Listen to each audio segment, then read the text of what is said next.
पशुपालक भाइयों। तो आज मैं फिर आपके सामने पशुपालन से संबंधित नई जानकारी लेकर आया हूँ। तो आज हम बात करेंगे पाइका बीमारी के बारे में, जिसे एलिट्रोफेजिया भी कहते हैं। इस बीमारी की वजह से ही हमारा पशु कागज खाने लगता है, प्लास्टिक खाने लगता है, जूते खाने लगता है, या फिर चमड़े की चीज़, या फिर गोबर, मिट्टी, मलमास आदि खिलौनों में मुंह दे देता है, कागज खा लेता है, जो मिट्टी खाने लग जाता है। जो भी ऐसी चीज़ जो खाने लायक नहीं है उसमें भी पशु अपना मुंह दे देता है या खा लेता है।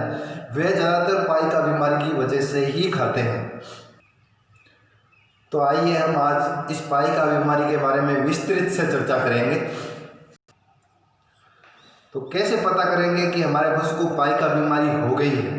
हमको कैसे पता चलेगा कि हमारे पशु है जो पाइका बीमारी से ग्रसित है? इसमें सबसे पहले हमें ये ध्यान रखना है कि हमारा पशु यदि कागज़ खाता है, या कोई प्लास्टिक की चीज़ खाता है, या कोई प्लास्टिक खाने लग जाता है, या कोई कपड़ा खाने लग जाता है, या रस्सी जिससे वो बंधा है वो रस्सी खाने लग जाता है, या गोबर खाने लगता है, या फिर मर्द पशुओं की हड्डियाँ होती है उनको चाटने लगता है, मल खाने लग जाता है, या फिर कुत्तों में ज़्यादातर शोरों में होता है कि वो अपने छोटे छोटे बच्चों को ही खाने लग जाती है। तो ये ज़्यादातर बीमारी पाइका बीमारी की वजह से होता है, एलिट्रोफेजिया बीमारी के कारण होता है। तो हम कैसे, यदि ये लक्षण हमारे पशु में दिखाई देते हैं तो हमें समझ जाना चाहिए कि हमारा पशु पाइका से ग्रसित है। या हमारे घोड़े होते हैं जो मिट्टी खाने लग जाते हैं, या फिर अपनी ठाण जिसमें वो चारा डालते हैं घोड़ी को खिलाने के लिए, उसी को चाटने लग जाए, तो समझ जाना चाहिए कि हमारा पशु पाइका बीमारी से ग्रसित है। या फिर हमारे कुत्ते जो भी पालते हैं वो खिलौनों में मुंह दे देते हैं, मलमास खाने लगते हैं, जूते कागज खाने लगते हैं, तो ये समझ जाना चाहिए कि हमारे कुत्ते में मिनरल मिक्सचर की कमी है, पाइका बीमारी से ग्रसित है। पाइका बीमारी ये ज़्यादातर किस वजह से होती है, इसका मुख्य कारण क्या है? पाइका बीमारी ज़्यादातर हमारे पशुओं को मिनरल मिक्सचर नहीं देने के कारण, पशु के शरीर में फॉस्फोरस है, कोबाल्ट है, नमक है, उसकी यदि पूर्ति नहीं हो तो ये पाइका बीमारी हो जाती है। या फिर पशु के पेट में कीड़े मारने की दवाई नहीं दी गई है, पेट में कीड़े या कृमि पैदा हो गए हैं, इसके एल्मंथीज है, प्लेटी एल्मंथीज है, ऐसे कई प्रकार के वर्म्स है जो पशु के पेट में पैदा हो जाते हैं। तो इसको मारने की दवाई यदि नहीं दी गई है तो भी हमारा पशु ये लक्षण दिखाने लगता है। या फिर हमारा पशु एक संकरी जगह में बंधा है, या फिर हम उस पशु को छोटी जगह में रखते हैं, तो उसकी वजह से ही कई बार ऐसे लक्षण दिखाई देने लग जाते हैं।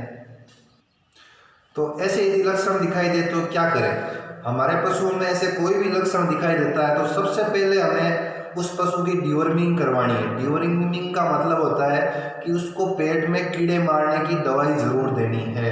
जैसे बाज़ार में उपलब्ध है, कई एल्बेंडाजोल है, फेनबेडाजोल है, हर पशु की अलग अलग आती है,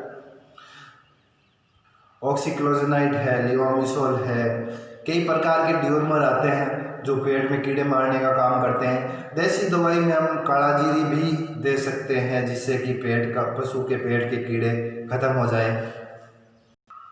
अब डिवॉर्मिंग करवाने के बाद में पेट में कीड़े मारने की दवाई दे दी हमने पशु को, फिर भी पशु नहीं रुक रहा है कि ये खाने ऐसी चीज़ें खाने के, या फिर अपने शरीर को ही चाटता रहता है, चमड़ी एकदम रूखी सूखी हो जाती है, तो ऐसे लक्षण और भी दिखाई दे रही है डिवॉर्मिंग करवाने के बाद भी, तो हमें बाजार में उपलब्ध अच्छा मिनरल मिक्सचर लाकर उस पशु को देना है ताकि उसमें फॉस्फोरस की, कोबाल्ट की पूर्ति हो सके।